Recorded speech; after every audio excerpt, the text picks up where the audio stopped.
Dans la France du XVIe siècle, un temps de châteaux somptueux, de bals élégants, mais aussi de complots, de guerres et de peurs, une femme venue d'Italie allait jouer un rôle essentiel dans l'histoire du royaume de France.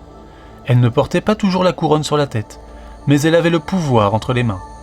Certains l'ont craint, d'autres l'ont admirée, et beaucoup l'ont jugée sans vraiment la comprendre. Son nom, Catherine de Médicis.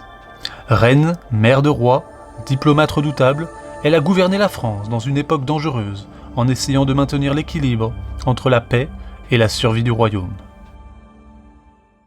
Catherine naît en 1519 à Florence, en Italie, au cœur de la célèbre famille des Médicis. Les Médicis sont riches, puissants et passionnés par les arts. Ils protègent les peintres, les sculpteurs et les savants de la Renaissance. Mais l'enfance de Catherine n'est pas un conte de fées. Ses parents meurent alors qu'elle est encore bébé, et elle devient orpheline très tôt.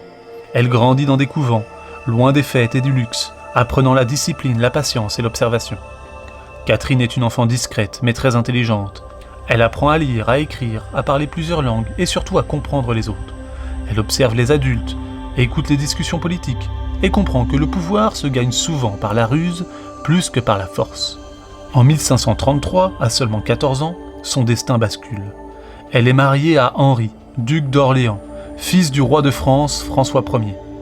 Catherine quitte l'Italie pour la cour de France, un monde brillant, mais rempli de jalousie, de rivalité et de danger. Les premières années de Catherine en France sont difficiles.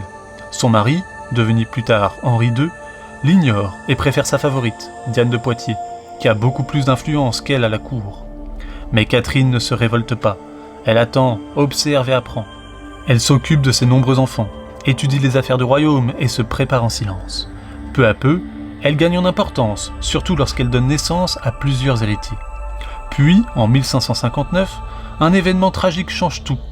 Le roi Henri II meurt accidentellement lors d'un tournoi. Catherine devient alors reine-mère. Son fils, François II, âgé seulement de 15 ans, monte sur le trône. Très vite, Catherine comprend qu'elle devra gouverner pour protéger ses enfants et la France. Elle devient régente, c'est-à-dire dirigeante du royaume dans l'ombre du trône. À cette époque, la France est profondément divisée.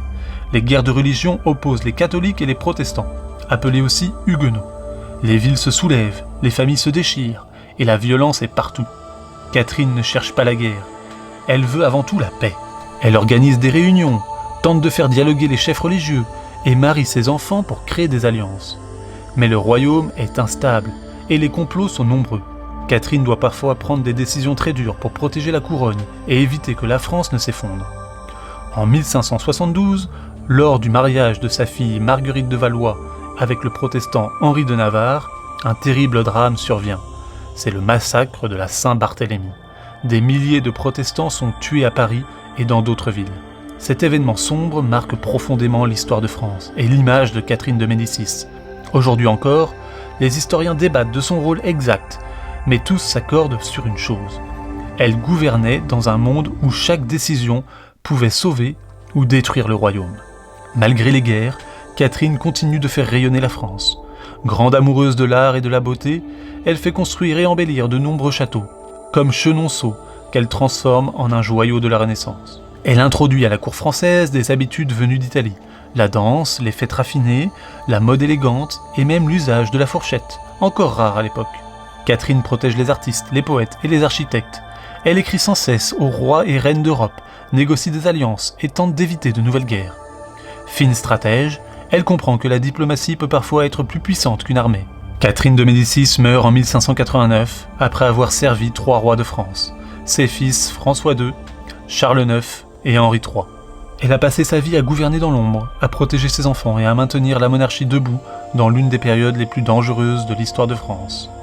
Son héritage est encore visible aujourd'hui, dans les châteaux, dans l'art de la Renaissance, et dans l'idée qu'une femme pouvait exercer un immense pouvoir politique dans un monde dominé par les hommes. Catherine de Médicis nous apprend que le pouvoir ne repose pas toujours sur la force, mais sur l'intelligence, la patience et la capacité à anticiper. Elle montre qu'une femme peut gouverner un grand royaume, même dans une époque violente et injuste. Son histoire nous rappelle aussi que diriger, c'est parfois devoir choisir entre plusieurs difficultés pour éviter la pire.